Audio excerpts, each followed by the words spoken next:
Well, here we are at the beginning of summer, the time of year when school teachers across the country are wheeling in TVs on roller carts to show VHS tapes for the last few days of class. Unfortunately, UUCA lost its roller cart, so they invited me to preach instead. I'm truly honored to get and speak one final time at the Treehouse because in the long run, this location will have marked a special time in UUCA's history. The next chapter in this congregation's history is approaching as you navigate the inevitable hiccups of moving into a new building next month. Just remember that for the first 2 summers of worship services held at UUCA's previous building on Cliff Valley Way, there was no air conditioning. Definitely going to be a big step up this time.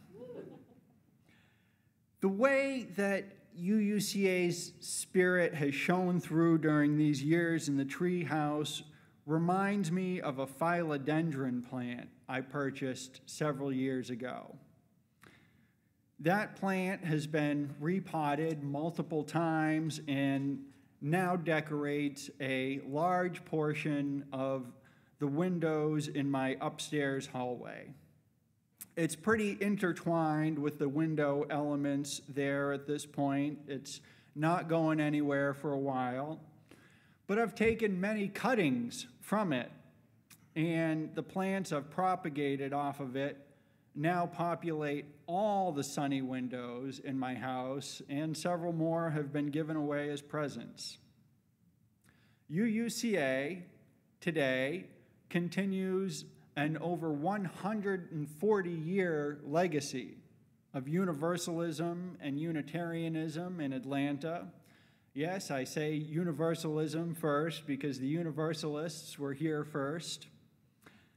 UUCA continues that centuries-long legacy and at the same time has given life to many affiliated congregations throughout the Atlanta area. Directly or indirectly, Northwest, Emerson, and Gwinnett UU congregations were created by folks from UUCA. And of course, y'all have provided substantial assistance to Abundant LUUv, a church plant in Atlanta's West End, near and dear to my heart. Just like my philodendron plant, this congregation continues to sprout new leaves and deepen its roots, even as it makes life possible for new plants in other places. Perhaps the way in which this congregation and this faith tradition most resembles that philodendron is the way in which they each consistently and relentlessly reach for the light. Each Sunday morning, UUCA lights a chalice flame symbolizing the illumination of its seeking for truth and ignition of passion for justice and peace. And y'all, we are in the midst of some dark and confusing times. A community of seekers and igniters is what the world needs now more than ever. So today I wanted to turn to someone whose music I first encountered in seeking and searching for community and inspiration and ignition back in 2008. The inspiration for this morning's sermon comes from a song by Kanan, a Somali-Canadian poet and rapper. You may have heard his song, Wavin' Flag, which was the anthem of the 2010 World Cup.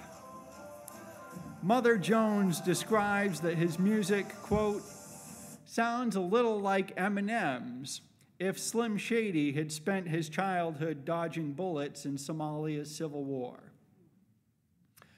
So, Kanan was born in Mogadishu, and when chaos overtook his city, his mother bought a plane ticket for him to depart on the last commercial flight out of there. She did not have enough money for his cousin, however, who was later lost in the Somali Civil War. Kanan references him in the lyrics to his song, People Like Me. Here are the words to that verse. I guess I told you about people like me just by telling you about myself to a degree. But people like me, they speak politely. They don't start no beef for a piece of white meat. Everybody gotta eat, but everybody doesn't, which is why I want to tell you about my favorite cousin. He and I grew up where the sun shines, and we both partook in the gun crimes, and we both liked American rap rhymes, even though we didn't understand one line. If you remember my liner notes in my last album, I talked about a close call with a grenade. I think we must have both been 7th grade, but don't panic.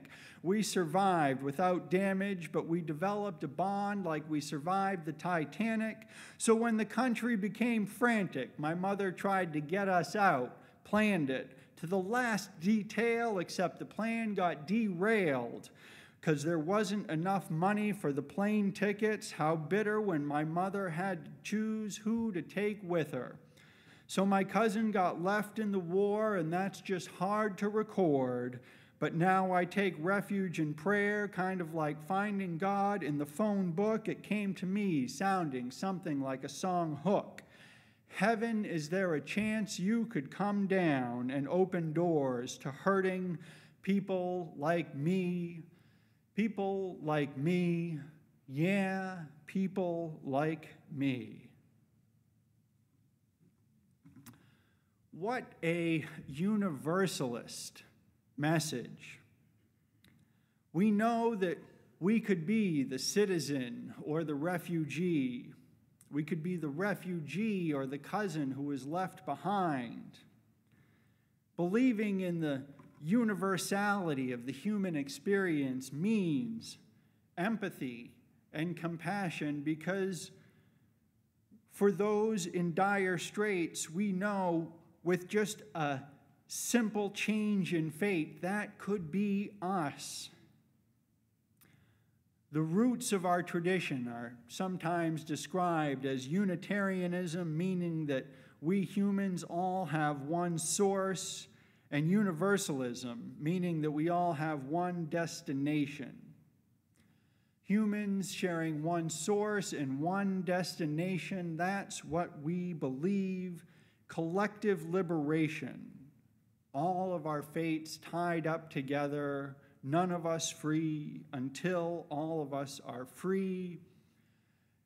And there are few freedoms more fundamental than the freedom from war, drought, famine, and hunger.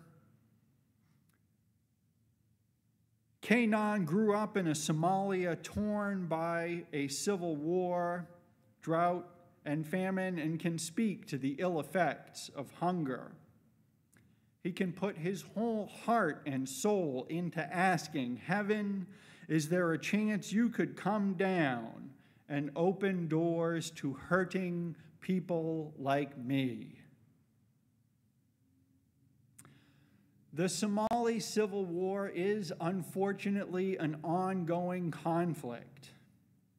We can trace its roots back to 1986, 1991, 2006, or 2009, depending on which aspect of it you want to focus on. War, drought, and famine have plagued the country for more than 3 decades.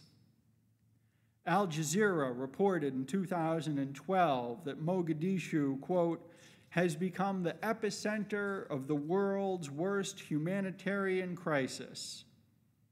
While new arrivals say that conditions in the capital are better than elsewhere in the country, they are atrocious by any other measure. Last month, the United States invaded Somalia for the 3rd time in the last 30 years. The American track record for foreign intervention suggests we will only worsen conditions in the country. Our military routinely worsens conditions in famine-stricken areas by destroying food production infrastructure and enforcing deprivational sanctions. It makes me wish the U.S. military would stick to what it does best, which is funding Top Gun and Marvel movies. War and famine are ultimately problems of collective will, ones that we as humans have control over. Just as invasions are foreign policy choices, starvation and malnutrition are the results of allocation decisions. The World Economic Forum estimates that at the high end, the maximum it would take would be 0.3% of global GDP each year to solve world hunger. And to solve it in a sustainable manner that simultaneously builds a lasting nutrition delivery infrastructure. Any of a number of individual members of the billionaire class could fund a cessation of hunger, but they choose not to. Humans empirically produce more than enough calories in any given year to feed everyone on the planet a healthy and sufficient diet. The wealthy elites' own institutions have explicitly acknowledged this. We could even potentially produce those calories in a carbon-neutral way. But those in power make decisions that lead to malnutrition and starvation and continued global warming. I'd sure like to give a billionaire a piece of my mind, but I can't afford a charter to where they hang out on Little St. James. The solutions to these problems of collective will shall come as they always have and always must, from the courage and solidarity of collective movements, from communities bound in common commitment and heritage to undergo the slow process of growing roots, spreading vines, and propagating across many settings.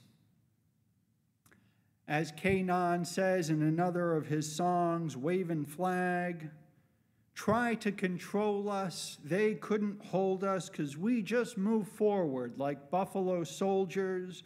So we patiently wait for that fateful day. It's not far away, but for now we say, when I get older, I will be stronger. They'll call me freedom, just like a waving flag.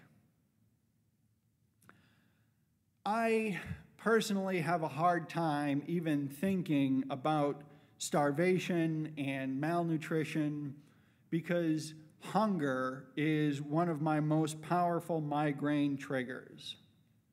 The thought of being chronically hungry is more than I can confront.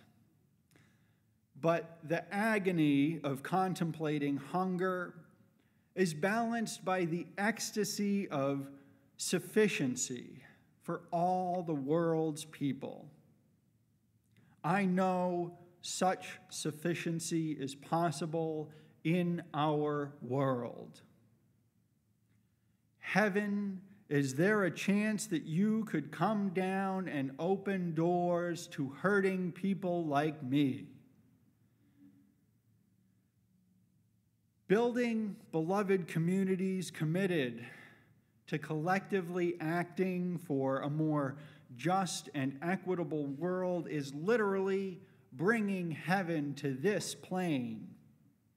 And we cannot build those spaces of courage and solidarity without also imbuing them with enjoyment and creativity.